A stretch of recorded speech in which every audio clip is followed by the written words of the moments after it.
And yo, what is going on, guys? Cbgray here. Today we're back with another video. And in today's video, I got a very special guest here. We're gonna be interviewing the one and only GOAT, Cbgray. Cbgray, how you doing today, man? Yo, yo, yo, I'm doing great. How are you doing, Mr. Alpha? I'm doing very good. Thanks for making some time out of your busy day to do this interview with me. It means the world to me. Of course. So, obviously, he's not in my orbit right now, but because of work, he's just gonna be in the party, which is all good. He's a very busy man, and I respect that. So let's go into the first question. That first question is, what inspired you to become a YouTuber? That is a great question. I'm going to answer it right when my thing gets on the charger because I am already potatoing and my thing died mid-sentence. That's all good. So let me give me 2 seconds. In terms of what inspired me to be a YouTuber slash Twitch streamer slash whatever you want to call this was mainly just wanting to be able to interact with people on a day-to-day basis. That's always been my passion. I think it's something that I also lack at like my actual job that I have too, just being able to interact with people on a day-to-day basis. And it's something that I've always wanted to do, and I've always wanted to be in a position where I could help people in whatever way that I physically can. And when it came to Destiny, it's a game that you love, I love, we all love. That's what kind of brought us all together. But when playing that in D1, there was a time around the end of Taken King-ish that I just didn't have a lot of people to play with. And I really thought, wow, it'd be really cool if we just had some sort of, community environment, whatever you want to call it, where a lot of people could come together, we could all play and just, have a good group of friends and family that, kind of just have a good time and hang out every day. Yeah, and that kind of inspired me to want to start, and then I just kind of ran with that. Yeah, basically like the Mr. Beast of gaming. Try and help out everyone you can possibly can. Whatever I can do to help, that's what I want to be able to do. So yeah, that's really what it was about. I remember you helping me out with Whistle, and 5 years late, or a few years later, I'm already modding your channel, and it's crazy how long. All right, question number 2 is favorite YouTuber growing up. Did you have a favorite YouTuber growing up? It's kind of hard for me because like when I was growing up, YouTube wasn't like YouTube Much of a at thing, the time, yeah. right? Like when I was like young growing up, I actually used to watch Putfile. I used to watch it before YouTube ever was even a thing. Let's put it into But, a different perspective then. What was like a person that's like really inspired you in your everyday life, like an actor, an athlete, Well, that's a family great member, question. something like In terms of outside of the gaming scene, like definitely Kobe. That was like my guy growing up, just in general, just in terms of his work ethic and how hard he worked and how hard he pushed in everything he did, and just always giving his best effort. Yeah. I think a lot of people can really learn from a lot of the ways that he kind of pushed through adversity in a lot of ways.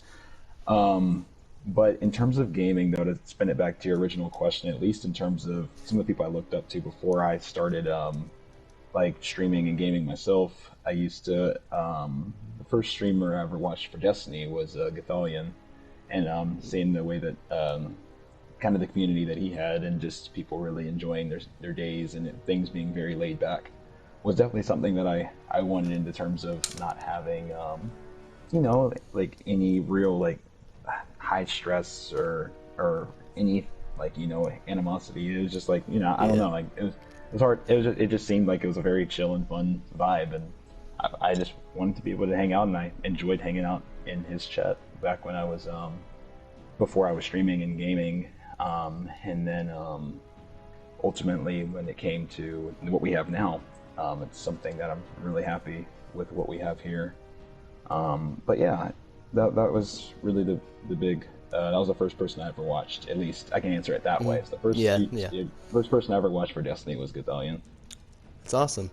Fourth question, and now this one, or third question actually, this is going to be a pretty hard one for you to answer because I've known you playing a lot of games growing up, but let's try and narrow it down to one video game. What was your favorite video game growing up? Mario 64. Mario 64? I love how fast you just answered that. It's just Mario 64 straight up. It changed everything. I mean, I'm just happy to be an age where, like, I'm not that old. Like, I'm not trying to say like I'm old, but like when I first was, like 6, 7, 8, 9 years old, like We were still watching a lot of VHSs. We were still playing. I was playing my Game Boy Color. I was Yeah. playing a lot of side scrollers. I used to play Frogger, Ooh, that was and a lot of like on the actual like joystick that you'd plug the red, white, and, red cables into, and yeah. um, and then everything kind of shifted right when I remember when that game came out, and then also Ocarina of Time too. But when Mario 64 came out, it just it was just like unreal to me, that transition that gaming made into the 3D space. Hmm.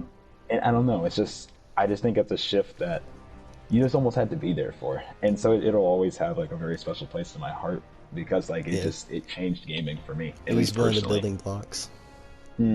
Yeah, and then another game I loved too before Destiny also was Mario Galaxy. I'm really big into Nintendo stuff, and Mario Yeah. Galaxy was another one too, where it changed a lot for me too. I really like Mario Galaxy a lot too. The Wii platform in general is a very slept on Yeah. console, but I yeah, still have that my was Wii. a really cool time too. So those were two games I really like. I'd say was deeply immersed in before Destiny came around. Mm. To our fourth question now, and that is, it's gonna be a pretty hard one to be honest. You can either narrow it down to Destiny 1 or Destiny 2, but what was your favorite exotic in D1 or D2? You can pick which one. Um, in D1, weapon wise, the one that probably resonated with me the most was probably Touch of Malice. Yeah, that was pretty cool. In terms of weapons, in terms of armor, it was probably Twilight Garrison at the time. Hmm. In D2, it's probably there's a lot that I really love, but I probably got to go with Whisper of the Worm, just because Hmm. of what that like meant for me in terms of how much I love the missions, but also what it kind of meant to like I feel like partially our community as well too. It was just a very fundamental like kind of piece of the channel in Yeah, terms of running Whisper was part of my daily and weekly routine. had It over was like very 300 helps with it, right? Over 300. yeah almost 500.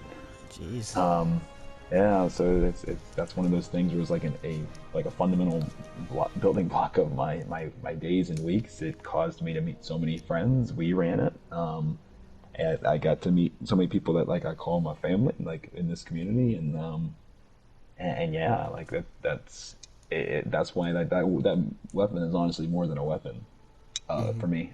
Outbreak similar to same deal with that. Awesome. I'm gonna put a little side question to that, and is what is one Destiny 1 exotic you would want to bring into D2? Um, for my own selfish reasons, Twilight Garrison.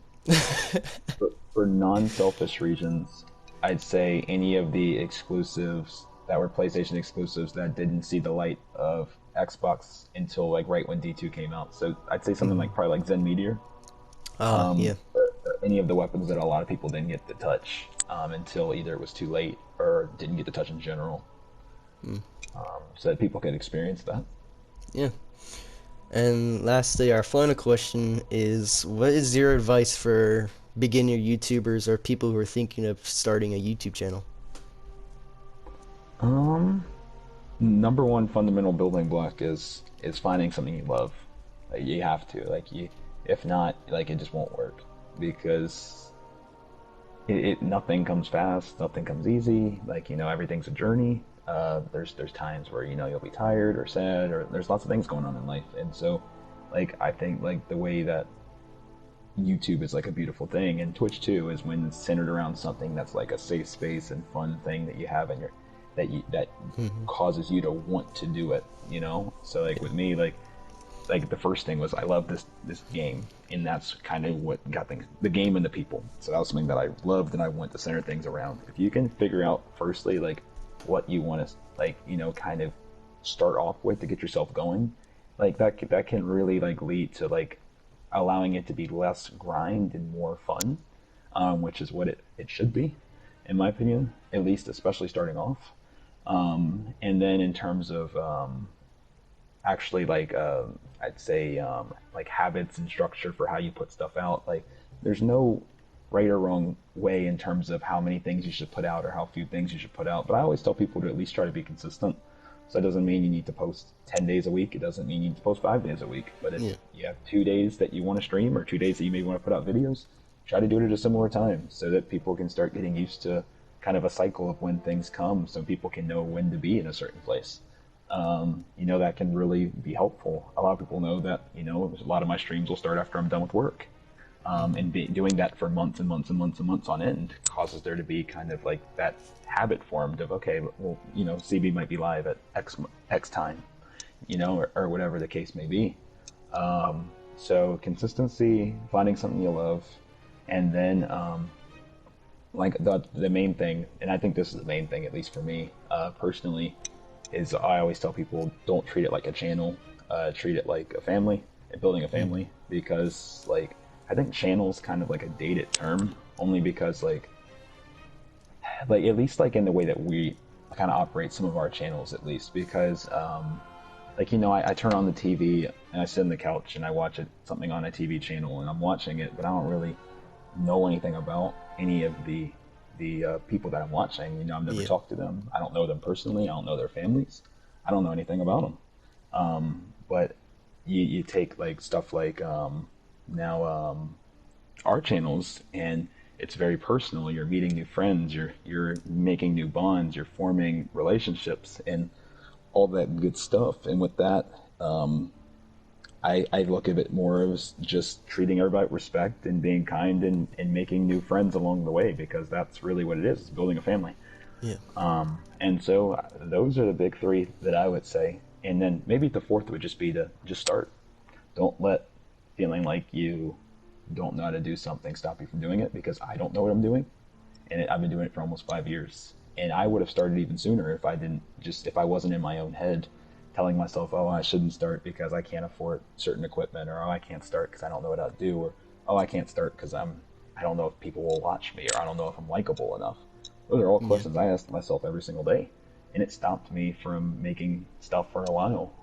But I think the big thing to realize is no one knows what they're doing until they know what they're doing, and even then they probably don't know what they're doing, because it's all a work in process, which is life. That's every day. We don't know what's coming, but we just do as best we can with what we've learned along the way, and that's YouTube. So, Awesome. Well, thank you for taking time out of your day to do this interview. It was a huge honor. Make sure you guys go check out Cbgray in this description below. He's almost at 90K. Still can't believe I started watching at 40. That blows me away too. Just everything blows me away. Just thank you for having me on. Thank you for the opportunity. Amazing job what you've been doing, and the streams helping people out, and just keep it up, and thank you for bringing me on. I appreciate it. Yeah, appreciate you being here. So hope you guys enjoyed today's video. Oh, you got something else to say?